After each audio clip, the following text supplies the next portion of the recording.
Okay, Graze. This is the Series B round, and it's accepting new investors. So we're going to go through. Um, they've already raised 15 mil in the Series A, which is quite exciting, and they had over 10,000 investors. So let's have a look now through this. I'll quickly go through this. They've done a lot of R&D. They've got a V3 of their product.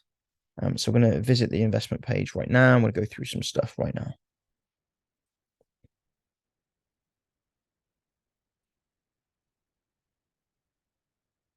It's just loading, sorry. So the mower of the future. I've been excited about this for a number of years, actually. So we'll play this video in a second. We will download that in a moment, actually. $150 billion landscape industry. See, landscaping is stuck in the past, completely dependent upon manual labor, low margins, and a complete lack of environmental regulation. We have an opportunity to bring landscaping into the future. That's cool.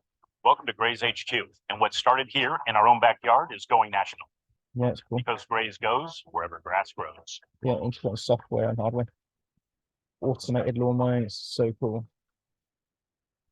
Since launching in 2019, we successfully replaced gas-guzzling mowers with our electric autonomous Graze mower. We simply set the perimeter with our app one time, and the Graze AI will mow the most efficient paths. Right. Steering clear of obstacles and helping the environment. Now we're launching our next phase of growth, our Graze hubs and groom squads. That's a scalable model that can locally deliver, service, and maintain a fleet of mowers, all while staying connected back to HQ for any software or remote servicing. Yeah, good. We've also minimized all upfront costs. Hey, Dave, what would you say if I could get you this whole Graze system with minimal upfront cost? Well, John, please tell me more. We've created a subscription model where you only pay as you mow. We provide all the Graze mowers, the groom squad, and all HQ support. So you only pay for the acreage we mow. So mow less, pay less? You got it. Wow, that sounds like more flexibility. That's exactly what our investors want to hear. Because Graze is opening a lot of doors. Like it's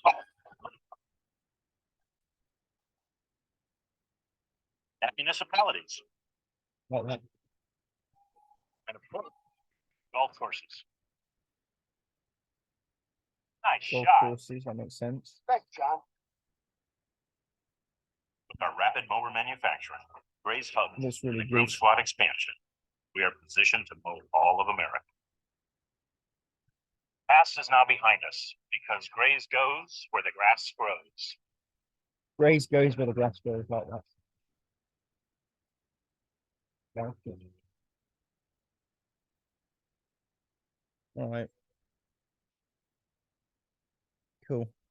Let's get out of that. Oh, okay. Let's go down. All right. So, let's take a look. One moment. Any better? There we go. Just going to fix in the audio settings. All right. Stick with me, guys. So, it's a big market. They've already mentioned golf courses, airports and parks, municipalities, solar fields, road highways maintenance. It's electric, it's autonomous, it's a robot in the fields, if you like. Fantastic. So it's getting traction, it's got commercial pilots already. I think it's fantastic. Okay. So let's carry on. There is a labor shortage and there's high turnover. It's very similar to a lot of other industries at this point where it's hard to hire low-skilled workers. Roughly 1 in 3 landscapers work for less than 1 year. Maybe they just like to quit or whatever. 92% of landscapers report finding strong applicants is actually difficult. So in California, the purchasing of gas-powered landscape equipment will be banned. That's interesting. For the business, on the business end, Graze is saying that the profit margins of a landscaping business would actually increase substantially, actually, because the fuel costs and labor costs go down. Basically, they're non-existent. So the profit margin goes to 43%, which means that a lot more people are going to want to expand, and everyone's going to be interested. If the product works, then everyone's going to be interested, which is great. Easy sell. Professional grade and ready to work. I think it just looks fantastic. Look at this. Just fantastic. Amazing. It's safe because it's got these robust sensors to avoid people. You do path planning, which is quite similar to some of the other robotic startups that I've invested in. Reminds me a little bit of the small robot company in the UK, but it does look like they've done this very well. They're starting with some small partners, although saying that they've got a pipeline of 32 million in letters of interest, which is very good. The minimum investment is $1,000. They're raising a Series B. When I emailed and spoke to the company, they said the valuation was around $60 million. So it's still fairly early. They want to raise 7.5. We've got a team here, which is good. There is a circular. I'm going to quickly dive into this. I have read this every page. It is quite long. So I'll try and pull out. I read this about a week ago, and I'll try and pull out what I can. Stick with me, guys, because some of this information is really important. I know it looks a little bit dry, but it's quite important. Here we go. John has 35 years experience in landscaping and this particular industry. And he was the CEO of a similar company called Jensen Landscape. Because he's well versed in the Internet of Things and automation as well as landscaping. So that's very good. The product uses LiDAR, which is an advanced kind of light tracking by light instead of radars, which is radio waves. They both use waves, of course, but LiDAR and light rays are supposed to be a bit more accurate. They're looking to sell B2B. That makes sense. And they've got a letter of interest from a partner that wants to purchase 200 of these mowers, which is a really strong vote of confidence. Once they get one person doing that kind of thing, then the investment will fly, because lots of other companies will think, well, this company's done it, we should be doing it as well.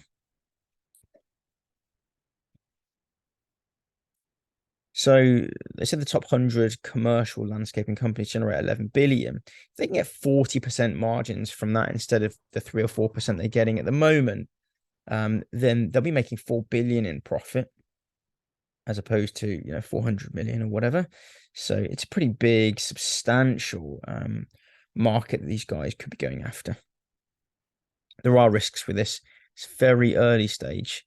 The technology is not fully developed. They don't have operating history because they're new. They will need to invest and raise additional capital. It's very, very likely. They've filed patents, but they haven't got all of the patents they need. They've got a small team who aren't all full-time at the moment.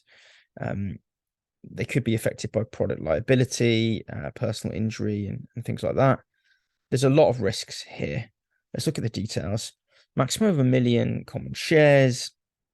They've got a breakdown of shares, which is complicated to a certain extent by the structure by which the company is kind of created under, which I'll talk a little bit about later on in the video. So these are all the risks as well. I'm not going to go through all of them. It is early, obviously. If this hits, it will be a huge company. If it doesn't hit, then it could go under. Nevertheless, I do think the size of the opportunity is so large that it's important to look at. There's an interesting thing about dilution here.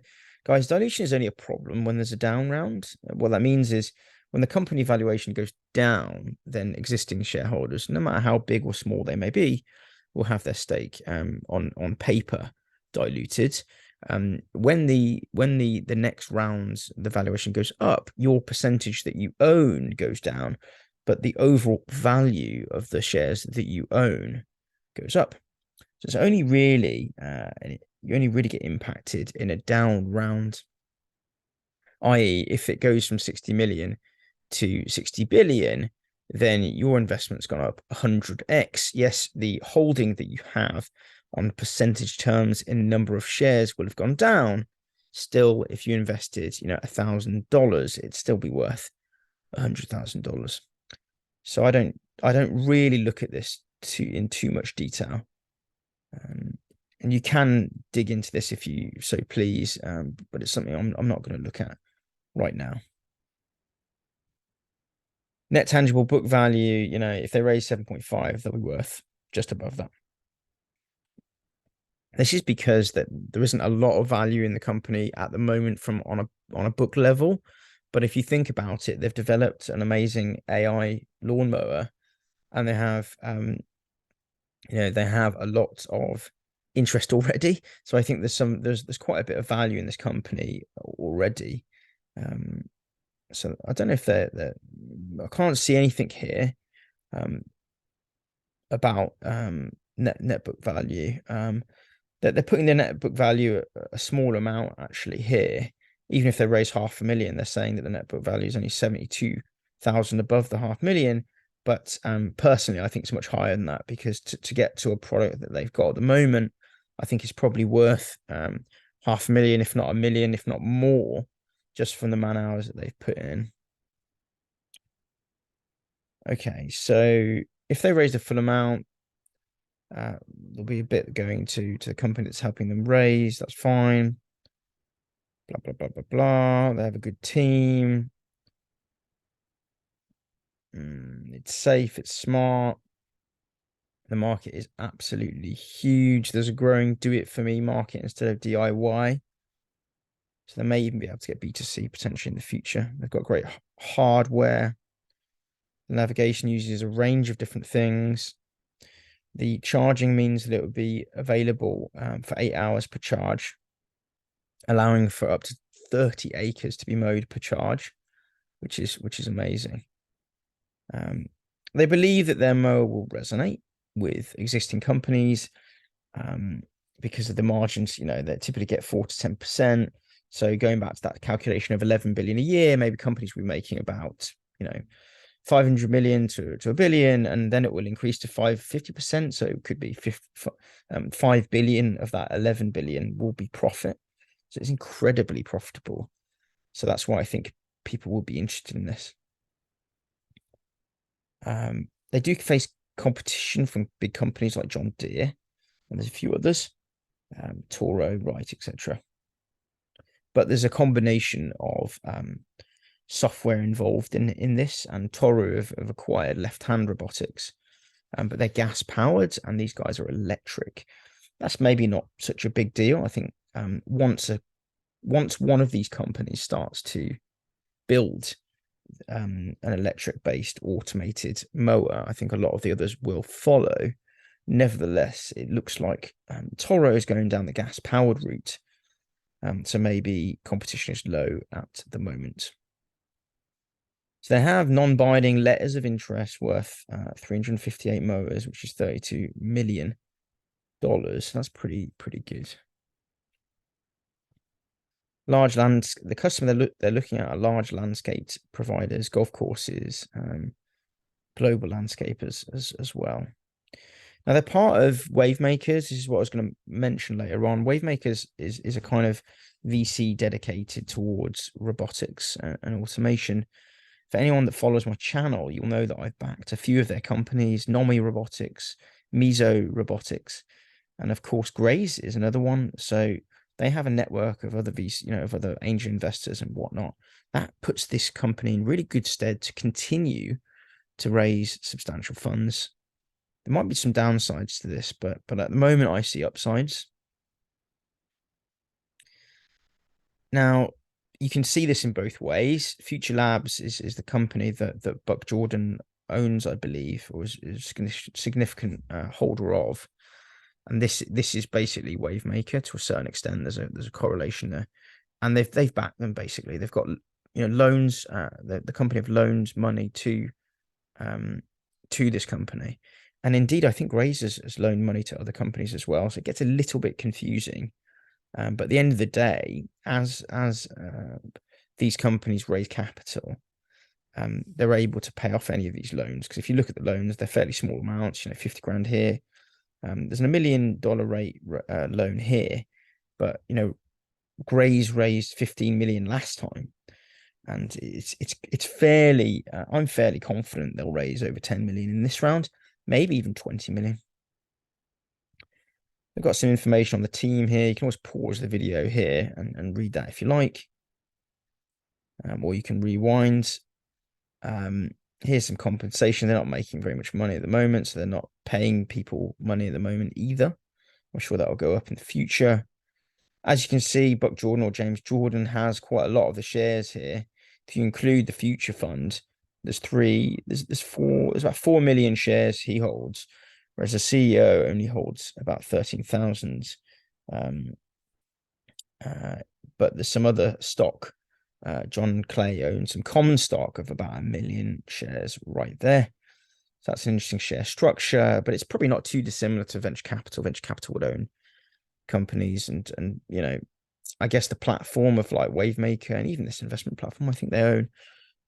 They're providing so much support that I'm okay with those guys owning quite a lot because they provide so much value anyway. Just going to scroll through. It's not going to have any dividends for some time, I would assume, because they're growing the company. Okay, I want to stop sharing now. So what do I make of this opportunity? I think that, again, it's like a lot of angel investing. You know, angel investors have to know that a percentage of their companies are not going to do well. It's a bit like a binary investment where the ones that hit could do exceptionally well, and they could double, triple, they could go up 10x, they could go up 100x, they could go up 1,000x. You know, but you know, if you imagine Graze, you know, I would imagine they would go to market with this lawnmower, but who's to say they don't go into other, you know, similar type robotics? Maybe it's, you know, planting machines, or maybe it's hedge trimmers, or maybe it's tree trimmers, or whatever it might be. I'm sure they could come up with other products. So instead of just being, you know, just, you know, if it goes up 10 or 100x to 6 billion, by that point, they'll probably be reinvesting and, you know, and making a lot more money by creating new products and services. Will they get there? I'm not 100%. Will I invest? I think I will, actually. I think I'll put in the minimum, which is $1,000. Because I like the nature of the company. I did like it before when it was valued at 25 million or 30 million. But I think it was locked off from international investors. I think now I believe I'll be able to invest, and I will. My reasoning is that I think that it's a large opportunity. I do like outdoor companies. I like the automation in farming and in green space. I like automation and robotics, and I think this has got, you know, it's got a good backing. It's got a good CEO. They seem to have made good headway already. I think if they keep raising 10 million a year, in 5 years, it could be a very different company. It could be very much bigger. Who knows if that's definitely going to be the case? But that's my take in it, guys. I hope you've enjoyed me going through this with you. And if you want to watch more of my videos, learn more about angel investing or just investing in general, then make sure to check out my other videos. The best way that you can support the channel is to subscribe and hit the like button. That's kind of one way you can invest in the channel. And you can check out my other videos. They'll be popping up. Remember that knowledge is power, especially the right kind of knowledge, and progress is everything. I'll see you guys in one of these videos soon. Take care. Cheers.